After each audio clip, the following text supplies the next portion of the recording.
He slapped me in front of his parents, my sister, and his best friend. The silence afterward was worse than the sting. But when I got up, I didn't run.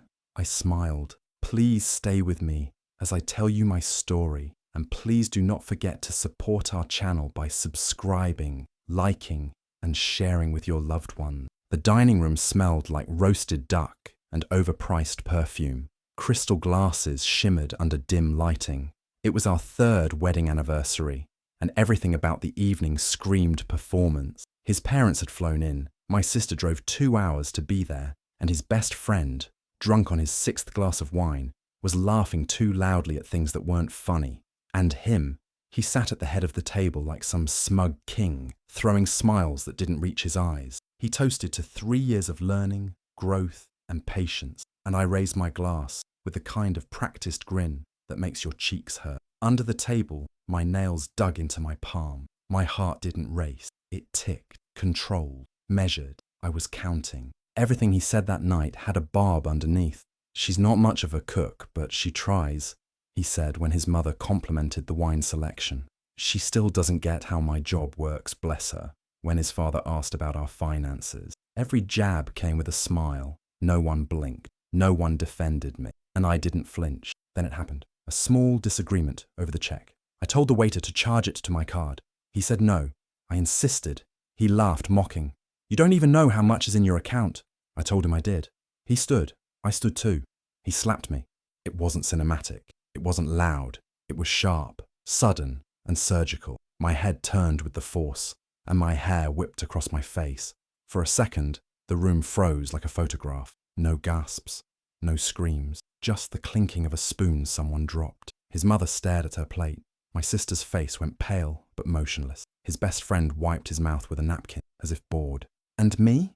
I got up slowly, not shakily, not weakly. I stood with precision. I looked at each one of them in the eye, starting with him. Then I smiled, not because I was broken, because I wasn't, because I had known this was coming, because I was ready. The bruise would fade, but what I'd been building, quietly, carefully, for months, that was just getting started. 3 weeks before the dinner, before the slap, before the silence, I bent down to pick up a sock under our bed and found something cold against my fingertips. It was an earring, not mine, delicate, silver, with a tiny pearl dangling at the end. I don't wear pearls, never have. I held it up between my fingers and stared at it in the light like it might blink first. When I showed it to him that night, he barely looked up from his laptop. You probably dropped it, he said. I don't own this, I replied. He took it from me, turned it in his palm. Looks like the ones you wore at the gala last year. I wore sapphires at the gala. He smiled, calm, dismissive. Maybe it fell out of your friend's bag when she stayed over. No one stayed over in months. He shrugged. Then I don't know. Why are you making a big deal out of nothing? That was the moment it started. Not the betrayal, but the documentation. I didn't yell. I didn't accuse. I simply said, okay, and began watching everything. I created a new email account, a private folder, took a photo of the earring and uploaded it. That night, I wrote down every detail I could remember, his expression, his tone, the exact time of the conversation. Then I watched and waited. He'd always worked late, but now it was every Thursday, like clockwork, gone from 6 p.m. to just past midnight. He'd come back smelling different, cleaner somehow, like new cologne sprayed to erase something else. He'd say he had meetings, late dinners, deals on the line, but his phone stayed face down, silent, until morning. The first Thursday, I stayed home and checked the bank app, a $275 charge from a restaurant in the city, one I'd never been to with him. The second Thursday, I called the restaurant, asked if a reservation under his name existed. It didn't, but there was one under a woman's name I didn't recognize. Same time, same table. The third Thursday, I followed him. I stayed 5 cars behind, careful not to get caught. He parked on a dim street near a townhouse with black shutters. He didn't knock. He used a key. He was inside for 3 hours. When he left, he looked lighter, happier. He didn't notice me. I didn't cry. When I got home that night, I opened the hidden folder again, added new photos, screenshots, a map. I titled the file, Thursday Nights. This wasn't just an affair. This wasn't just some woman he met at a bar. The name on the restaurant reservation matched a woman I knew, barely, enough to recognize the face if I saw it. And I would. I planned to, because betrayal this calculated wasn't random. It was strategic, and I wanted to know exactly how deep it went before I started digging back. I first saw the name Cole on a calendar reminder he left open on his laptop, just a casual line. Dinner with Cole, 8 p.m. I'd never heard him mention a Cole before. When I asked, he shrugged it off. Old college buddy, startup guy. You wouldn't remember him, but I did. I remember everything, especially lies told with too much ease. That night, while he showered, I checked his briefcase. A crumpled receipt from a bar downtown. 2 drinks, steak, and something scrawled across the back in handwriting that wasn't his. A set of numbers and an address. Cole wasn't a buddy. He was a contact, a link. And whatever they were doing, it wasn't dinner and drinks. I dug deeper. I used the same login I'd discovered weeks before, the hidden folder inside his cloud drive labeled Docs Raw. Buried inside were PDFs of business registrations and wire transfers. My name was all over them. I wasn't listed as a shareholder or an employee. I was listed as the owner. He had created a shell company 2 years ago, just after our wedding, and used my identity to funnel money from contracts I'd never seen before. Payments were being split between offshore accounts and investment portfolio I never authorized. I froze. I checked my credit. 2 new loans had been taken out in my name, thousands. Approved in the last month. My credit score had dropped over 100 points. And just like that, the pit formed in my stomach. He wasn't just cheating. He was setting me up. When I confronted him about Cole, he barely looked up from his phone. "Don't start making things up again," he said.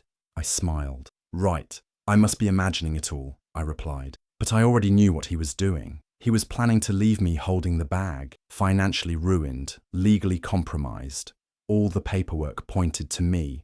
All the trails led to me. He was planning an escape, one clean enough that he'd never have to look back. But I had already started building my own trail, one that would lead straight to him. And Cole? He was next on my list. I thought I could trust my sister. I called her the night I found the second forged signature. My name slanted in a way I never wrote it, tied to a business loan I'd never touched. I was shaking, not crying, just cold. Number I needed someone to say, "Yes, this is insane. You're not imagining it." Instead, she went quiet on the other end of the line. "Are you sure it's not just a misunderstanding?" she asked, her tone flat. "A misunderstanding? He's laundering money under my name. That's not a misunderstanding, Liv. That's a setup." She hesitated. Too long. When she finally said, "You need to think this through before you do something you can't undo," I knew. She wasn't surprised. She was managing me. I ended the call and stared at my phone for a long time. The next day, I bought 2 miniature recording devices. One for my purse, one sewn into the lining of my coat. I started recording every conversation, every phone call. I stored them in multiple places, cloud backups, encrypted drives, even a flash drive hidden inside an old lipstick tube. I visited my parents, hoping, stupidly, that they'd understand. My mother poured tea like we were discussing wedding centerpieces. My father avoided eye contact. "We've all made sacrifices," my mother said carefully, "but don't blow up your marriage over some confusion. You'll ruin the family's name." I laughed. It startled even me. "The family name?" I asked. "That's what you care about?" My father finally looked at me. "It's not that simple. He's helped us, more than you know." And there it was. The realization hit like slow poison. This wasn't a marriage I walked into alone. It was a deal, arranged by whispers behind my back, transactions dressed as affection. They never liked me, not really, but I was useful, a smart, presentable woman, good background, no criminal record, a clean name to build something rotten on. The way they looked at me now, like I was being dramatic, like I was disposable. The worst part wasn't the betrayal. It was the familiarity in it. This wasn't the first time they'd chosen him over me. They'd been doing it for years, smiling while they did. But I was done playing useful. If they wanted silence, they'd pick the wrong daughter. Because I wasn't planning to burn just the marriage. I was taking everyone down with him. It started with the silver watch. I saw it peeking out of his suitcase one morning. while he rushed to pack for a conference in Dallas. A sleek, polished silver band with a small diamond-studded face. Definitely not his, definitely not mine. He zipped the bag before I could ask, muttered something about a client's gift, and kissed me on the cheek like nothing was wrong. 2 days later, I saw her, outside our condo building, standing across the street, smoking with one hand and glancing at her phone with the other. Her posture was too relaxed, too familiar, as if she'd been there before, as if she was waiting for something, or someone. I wouldn't have thought anything of it, if not for the silver watch gleaming on her wrist. The second time I saw her, it was deliberate. Same time, same spot. Only this time, she stepped forward when his car turned the corner. She smiled, waved. He didn't notice me watching from the third-floor window. He didn't look up. He didn't have to. His window rolled down, and she leaned in, just enough to say something. Then she turned and walked away. I didn't hesitate. That Friday, I followed her. She was easy to tail, careless, confident. She wore a beige trench coat like something out of an old noir film, hair perfectly pinned, heels sharp on pavement. She walked 3 blocks, hailed a cab, and I slipped into 1-2 cars behind. She got out at a hotel in Midtown, upscale, the kind that didn't ask questions at the front desk. She entered without hesitation. I waited across the street. 15 minutes passed. Then he arrived. No hat, no disguise, just my husband, in the shirt I'd ironed 2 nights before, walking into the hotel with a slight smile on his face, like he couldn't wait. I crossed the street. The front desk clerk barely blinked as I walked past. I didn't need to ask what room. I just followed the trail, up 1 floor, down the hallway. I stopped just short of room 214 as the door opened, and there he was, kissing her. She laughed, playfully pushed him back inside. That's when I stepped forward. "Excuse me," I said. She froze. He turned pale. I looked at her. "Do you know he's married?" Her eyebrows pinched. "I am married to him." We stared at each other, the silence split by the soft click of my phone recording. Neither of us was wrong, and yet both of us had been lied to. She wasn't the affair. She was the other wife. The lies were always wrapped in routine. That was his trick, hiding betrayal in the mundane. A meeting here, a client dinner there. But after I met the other woman, the other wife, I stopped reacting. I started hunting. He'd used the same password for years. I only had to wait until he left his laptop unattended again. One Tuesday night, while he was in the shower humming that smug jazz tune he thought made him sound cultured, I opened his email. I didn't know what I was looking for. I just knew I'd find something. It was worse than I imagined. The subject line read, "Signed lease, processed." Attached was a PDF for a 1-bedroom apartment downtown. Move-in date, 2 weeks from now. Name on the lease, mine, my social, my driver's license, my forged signature, neat and practiced. He wasn't just having an affair. He was laying the groundwork for a full-blown character assassination. There was even a note in the leasing agent's email chain. Please confirm she's aware the property cannot be sublet again after last incident. Last incident? I clicked deeper. He'd fabricated a paper trail to paint me as unstable. Email threads implying I'd missed rent before, caused noise complaints, even had a mental episode that required intervention. All fiction, all methodical. He wasn't going to leave me. He was going to make it look like I'd lost control, that I'd abandoned him. I called Fallon Grant the next morning, a high-end attorney recommended by someone who'd whispered her name like a weapon. I laid it all out. Photos, receipts, bank records, fake leases. She read in silence. When I was done, she said, "You don't need to explain. This is high-functioning sabotage. I see this more than you'd believe." I asked her what my next step should be. She leaned forward. "Let him think he's winning. Stay quiet. Smile. Keep recording. And when we move, we don't just take him down. We make it so he's not sure what part of his life is collapsing first." So that's what I did. I poured him coffee in the mornings. I asked about his meetings. I laughed at his jokes. But at night, I documented everything. He wanted a story where I unraveled and disappeared. But I was writing a different ending, one where he couldn't breathe without wondering who was watching. I started waking up early again, made his coffee just the way he liked it. Black, no sugar, French press. I ironed his shirts, laughed at his jokes, even kissed him at the door. He called me his rock in front of people. I smiled, said I'd always support him. Every move I made was deliberate, controlled, because I knew the game now. and I knew how to play it better than he did. He thought I'd given up, that I'd settled back into my role, quiet, grateful, blind, that the fight had drained out of me. But while he was getting cocky, I was collecting the final piece I needed. It started with a gift. I told him I wanted to give him something special for an upcoming company event, something to show I still believed in us. He looked wary at first, but I softened it with a joke and a kiss. By the end of the night, he was grinning as he opened the small velvet box containing 2 sleek silver cufflinks. "What's the occasion?" he asked, holding one up to the light. "For luck," I said. "New beginnings." He didn't know I had embedded a discreet, high-quality microphone inside each one. Fallon had the tech guy handle it. Clean, undetectable. It only needed to record a few key phrases. And it did. At the company gala, he brought her, the same woman with the silver watch. She introduced herself as his fiancée to a few people. He didn't correct her, just smirked, let it slide. My smile never wavered. I stayed close, floated between conversations, and waited. Later that night, I caught him near the terrace with a glass of bourbon, boasting to a board member. The mic in his cufflinks caught every word. "I set up the whole thing under her name," he said, proud. "All of it. Accounts, shell companies, even the apartment. She signed every document. She just didn't realize it." He laughed. "Some women want a ring. She wanted trust. I gave her paper trails." That was the line, the one Fallon had told me to wait for. I sent her the audio at midnight. She replied in one word, "Got him." Still, I didn't confront him. The next morning, I kissed him goodbye, watched him leave for work, watched him put on those same cufflinks again. Clueless.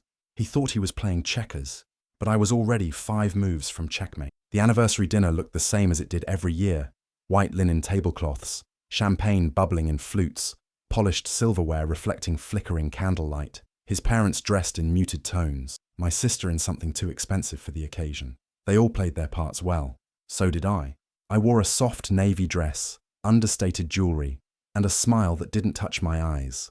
I made polite conversation, laughed at appropriate moments, and kept his wine glass full.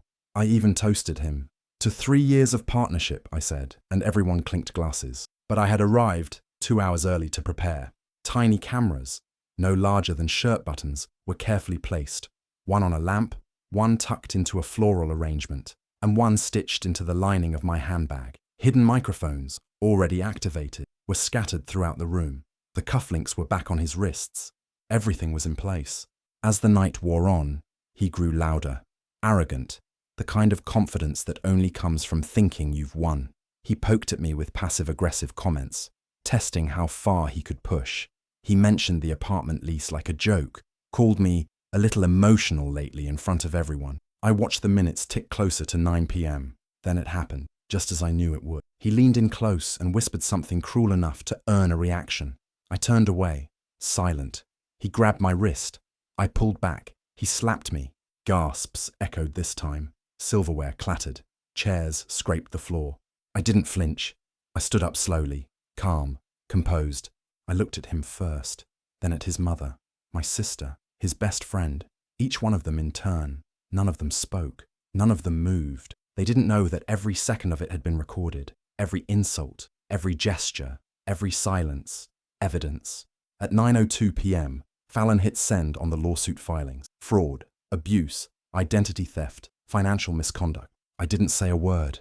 I picked up my bag, adjusted my dress, and walked out. They didn't know it yet, but the whole table had just caught fire. By morning, everything had changed. At 7:03 a.m., he tried to log into our joint bank account. The screen flashed red. Access denied. At 7:07, he checked his investment portfolio. Empty. By 7:15, 3 emails hit his inbox from legal counsel. One freezing his assets, one detailing the civil suit, and one demanding immediate disclosure of all overseas accounts. I didn't watch him read them. I was already gone. His mistress, the one with the silver watch and the fiancé fantasy, was served by a process server just outside her yoga studio, subpoena in one hand, iced matcha in the other. I heard she called him screaming. He didn't answer. She left a dozen voicemails. Then she found the article. Local news ran the story first. Tech exec under investigation for identity fraud and marital sabotage. They used a photo of him at a charity event, arm wrapped around her, both smiling like they were untouchable. They weren't. His parents were named in the suit as material witnesses. The financial transfers traced through their accounts were impossible to explain away. His father tried to play dumb. His mother claimed no knowledge. Fallon had audio of them, both discussing how she'd be better off just going quietly. Not anymore. By lunchtime, the company board held an emergency meeting. The optics were catastrophic: fraud, abuse, financial misconduct, and public humiliation. Their statement was short, clinical. Effective immediately, Mr. Winters is no longer affiliated with the company in any capacity. His corporate bio disappeared. His access card stopped working. The woman with the silver watch? She flipped fast, publicly denounced him in a statement, claiming she'd been manipulated and misled. She offered to cooperate fully, sent Fallon a folder of screenshots, emails, even a video of him admitting, laughing, that I wasn't smart enough to catch him. It was all evidence now. I didn't need to watch the fallout in real time, but I did. Just once. Just enough to see his face as the headlines spread, the emails went out, and the world started pulling away from him. He looked confused, small, like he couldn't understand how everything had gone wrong so fast. He thought he was the one orchestrating the downfall, but I was never his victim. I was the architect. The apartment is quiet now. Clean lines, floor-to-ceiling windows, pale wood floors that glow in the morning sun. Outside, the river moves slow and steady, just like I do. No chaos, no whispers behind doors, no questions I'm not allowed to ask, just peace. It took months, court hearings, depositions, headlines that dragged every lie he ever told into the light. Fallon fought like a shark, and she never missed. The settlement came in 2 parts: financial restitution and public vindication. Every cent he tried to hide was tracked, seized, and handed back to me. With interest. He's still under investigation. Fraud, tax evasion, perjury. The charges won't stop piling up. Last I heard, the silver watch woman had moved out of state. His parents issued a statement, regretting their involvement. And him? He's invisible now. No job, no allies, just a man choking on the story he wrote for me. My credit is restored, my name is clean, and my story is mine again. On the mantel above the fireplace, there's one framed photo, black and white, grainy, a freeze frame from the anniversary dinner security footage, his hand raised, mine rising too, not in fear, but in defiance. I kept it, not as a reminder of what he did, but as a symbol of what I did next. Because when I got up that night, I didn't get mad. I got everything. Do you think I did the right thing by staying quiet and playing the long game? Or should I have confronted him the moment I found the first piece of evidence? I'd love to hear what you would have done in my place. Drop your thoughts in the comments below. And if you want more real-life revenge stories like this one, don't forget to like, subscribe, and hit the notification bell so you never miss a twist. Trust me, the next story might just leave your jaw on the floor.